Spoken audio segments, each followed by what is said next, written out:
A bombshell on Capitol Hill tonight. The Speaker of the House, Paul Ryan, today stunning the political world, announcing he will not seek re-election in November. So what did he have to say after never cutting spending, failing to repeal and replace Obamacare, and never passing any meaningful entitlement reform? Watch. I think we have achieved a heck of a lot. You all know that I did not seek this job. I took it reluctantly, but I have given this job everything that I have. I will be retiring in January, leaving this majority in good hands with what I believe is a very bright future. I will be setting new priorities in my life, but I will also be leaving incredibly proud of what we have accomplished. Ryan's signature achievement, tax reform, but many fiscal conservatives still happy to see him go because the Speaker betrayed many of their ideals when he fought for the massive and irresponsible $1.3 trillion spending bill. And make no mistake, this is a huge moment for the future of the Republican Party. But what does it mean for 2018? And who should and who will take his place? Let me ask Kentucky Republican Congressman Thomas Massie, who joins me from the halls of Congress as we speak. Welcome back to the show, Congressman. Thanks for having me on, Kennedy. You know, it's not just the Speaker who betrayed the American public. There were 145 Republicans who voted for that omnibus bill, that $1.3 trillion mess you just mentioned. And look, that was a betrayal, too. I think those are 145 Republicans who are not qualified to be the Speaker. Did you vote for it? I did not. I know. Are you running? I am not. Who would you like to see if Republicans miraculously maintain the majority in the House of Representatives? Who would you, and people like you, the liberty-minded, the very few of you, who would you like to see take over Paul Ryan's spot? Well, the most liberty-minded person here is Justin Amash. I think Jim Jordan would be a great speaker also.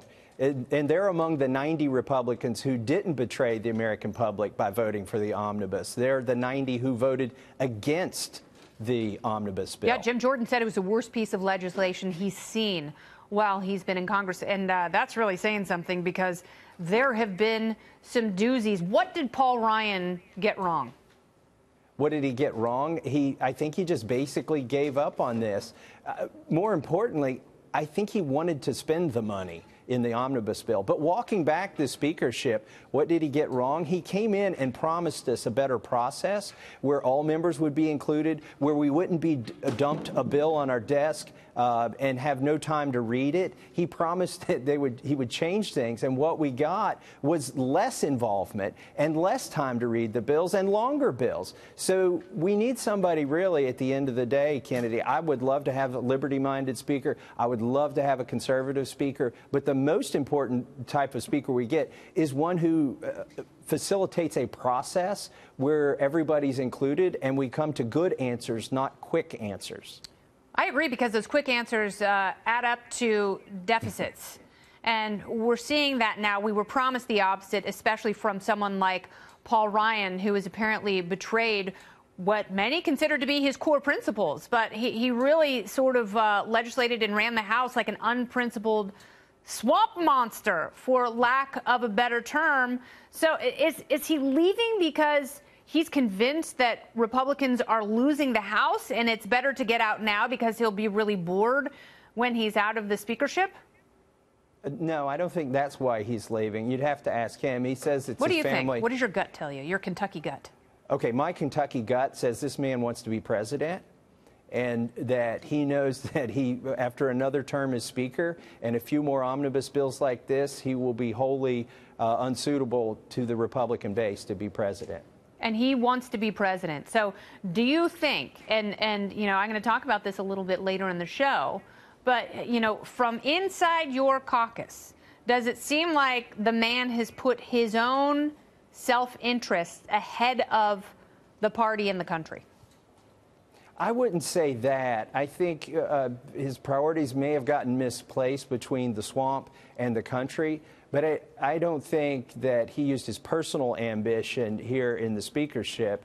I really wish we had done a better job here, and I wish he had led us through that, but frankly, he didn't. I saw John Boehner a week ago in a restaurant just randomly, and I told him, I never thought I'd say this, but I miss you.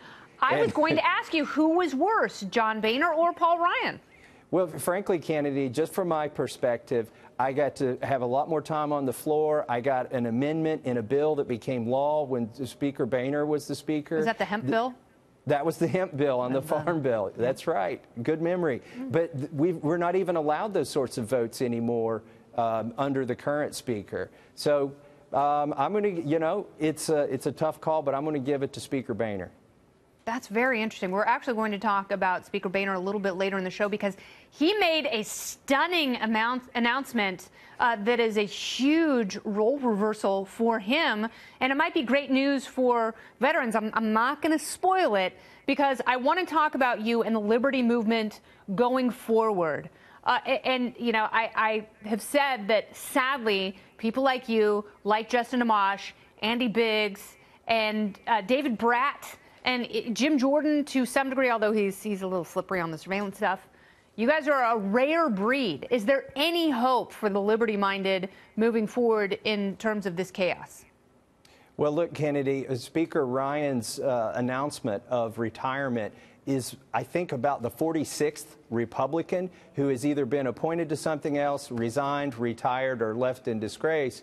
And that presents 46 opportunities in 46 districts that were held by a Republican. I think we're going to get some more liberty-minded people here in 2018, and I can't wait. I hope that is the truth. That is certainly the future of the party.